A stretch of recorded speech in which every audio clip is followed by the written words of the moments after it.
बीड़ जिले में एक अल्पवयीन लड़की के साथ कथित यौन उत्पीड़न के गंभीर मामले ने पूरे जिले को झकझोर कर रख दिया है। आरोपी शिक्षकों की गिरफ्तारी में हो रही देरी और प्रशासनिक निष्क्रियता को लेकर अब स्थानीय संगठन, आंदोलनकारी और अभिभावकों ने मोर्चा खोल दिया है।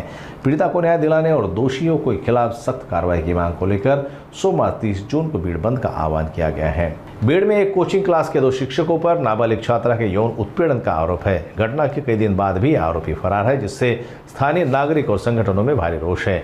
आंदोलनकारियों का आरोप है कि शिक्षकों को राजनीतिक संरक्षण मिला हुआ है। शनिवार को पीड़िता के अभिभावक और सामाजिक संगठनों ने कोचिंग सेंटर के बाहर प्रदर्शन कर गेट पर आरोपियों की तस्वीरें लगाकर उन पर काला कपड़ा डालकर विरोध जताया।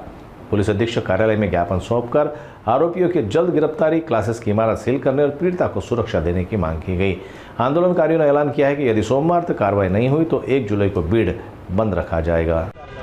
15 वर्षापासून ह्या विजय पवारच्या कोचिंग क्लासेस बीडमध्ये नाही तर पूर्ण तालुक्यामध्ये ठिकठिकाणी त्यांनी ओपन करून ठेवलेला आहे। तर ह्याच्यामध्ये आता आज प्रकरण समोर आलं। ह्याच्यामध्ये आणखी किती महिलांचे बळी गेलेत, तर ह्याची आमची प्रामुख्याने मागणी आहे की ह्याची सीडीआर चौकशी झाली पाहिजे। सीबीआयने हा गुन्हा हातामध्ये घेतला पाहिजे। आजपर्यंत किती मुलींचे बळी ह्याच्यामध्ये गेले आहेत ह्याची सखोल आणि एकदम तळागाळाला जाऊन ह्याची माहिती काढून ह्याच्यावर आणखी कडक कारवाई आणि गुन्हा नोंद झाली पाहिजे। तर 15 तास होऊन गेले, आणखी गुन्हेगाराला अटक झालेली नाही। तर जोपर्यंत त्याला अटक होणार नाही तोपर्यंत सील पॅकच राहील आणि बीड बंदचे हाक आम्ही सोमवारी देणार आहोत। आमची मागणी अशी आहे, हे जे 2 आरोपी आहेत विजय आणि ते खटोळकर, ह्या दोघांना पण अटक करण्यात यावी आणि त्यांनी जे कृत्य केलेलं आहे ना, खरोखर बीड जिल्ह्यासाठी ते लाजिरवाणं आहे। आणि महिला म्हणून आम्हाला तर इतकी लाज वाटायली ना, त्यांनी त्या मुलींचे नग्न व्हिडिओ घेतलेले आहेत।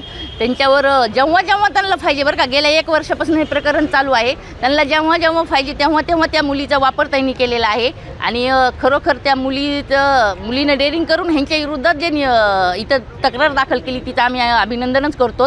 तिचं नाव आम्ही कुणालाच सांगणार नाहीत। तिचे पालक थोडेसे नर्वस झालेले आहेत की आमच्या मुलीची बदनामी होईल, पण तुमच्या माध्यमातून मी त्यांनाही एक सांगू इच्छिते की आम्ही तुमच्या मुलीचं नाव बाहेर येऊ देणार नाही, तर त्याची तुम्ही काळजी करू नका।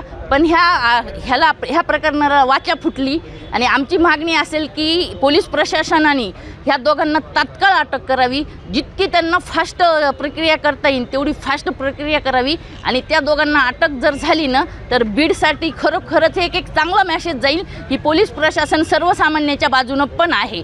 आणि तिथं आत्ता जे महिला आयोगाने काल आदेश दिलेले आहेत की त्यांचं ते सील पॅक करून द्यावं। तर त्याच्यामध्ये काही CCTV फुटेज आहेत, तर ते फुटेज गायब होऊ नये म्हणून पोलिसांनी ते पण तात्काळ जाऊन ते बंद करावे आणि तिथं 2 पोलिसांचा पहिरा ठेवायला पाहिजे।